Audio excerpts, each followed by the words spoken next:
Hello and welcome to yet another video. In this video, I'm going to talk about the cstring library. To watch this video, you need to know about char pointers or strings in C. Just click here on the link and watch the video if you haven't already. The string library in C is a powerful library that has a lot of functions that we can leverage when we were working with the strings in C and make our job much easier. Without further ado, let's jump to Visual Studio and start using cstring library. To use a library, I have to call it. The way I called the stdio.h library, in this case, I will call the string library. So let's go to this line, use hash, include string.h. So now I'm calling this string library. Let's create a string first.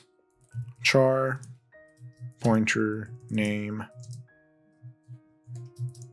reza semicolon. The first function I wanted to use is the string length. The string length function, or Sdr length is the name in the string.h library. This function takes a string and returns the length of that string. How many elements are there in that string? Okay, so let me create an integer here. I want this integer to hold the return of the function. So int length, which is going to be the length of the array, equals to str len. And then you see that Visual Studio wants me to put a char pointer. I'll put name here. And let's put a breaking point here, compile, and debug the code. Let's debug the code. Press F5. Okay. As you can see here, length is not initialized and the array is reza. If I step over, now length is 4, which is 4 letters in reza, and those 4 will be returned as the length of the string name. Be careful that this length is not actually the size of array name. The char array name has 5 values, and that 5 values, the fifth one is actually the null pointer. What this function is returning is actually the length of the array, which are the characters in the array. Okay, let's stop debugging. The next function I wanted to talk to you guys about is the Sdr Copy. Using this function, we can copy the content of one string into another. Let me create an empty string here. So I'll create char name. Let's actually name it just str.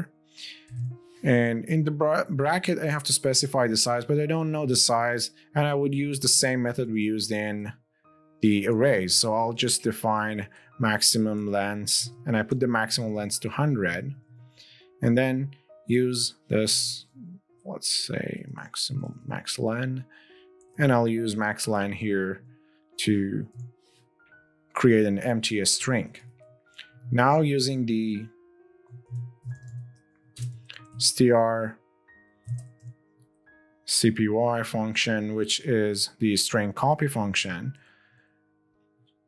I wanted to put it, so the first argument is the destination. The destination is a str string, and the source is the string name.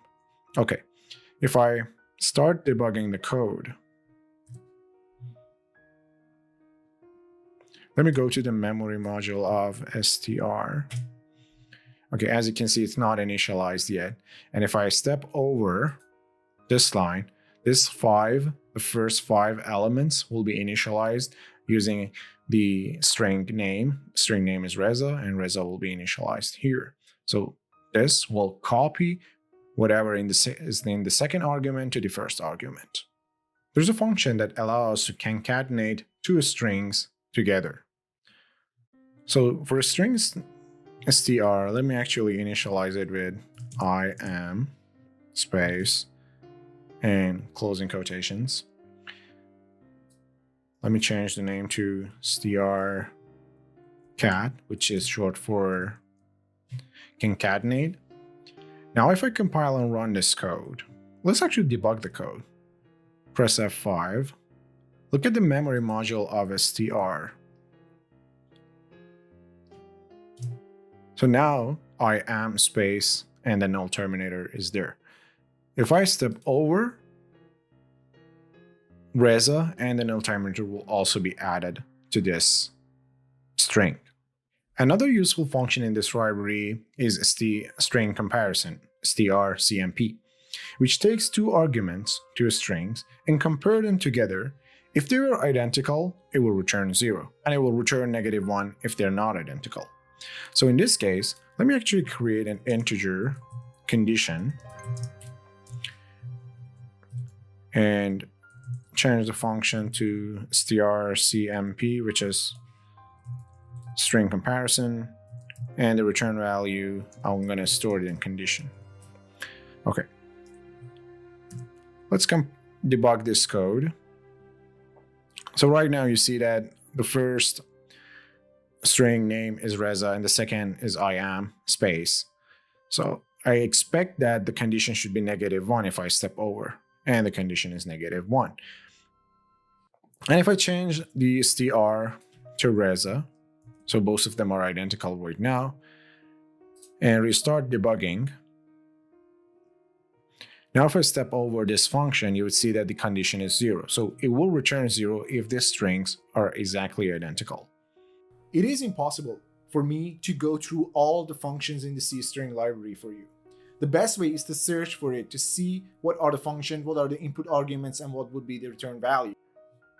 So in the c++.com website or any other website, if you search cstring, the library that we are using, string.h, you would see all the functions in that library. And if you click on any of them, you would see what are the parameters of this, an example of that function, and how to use that function.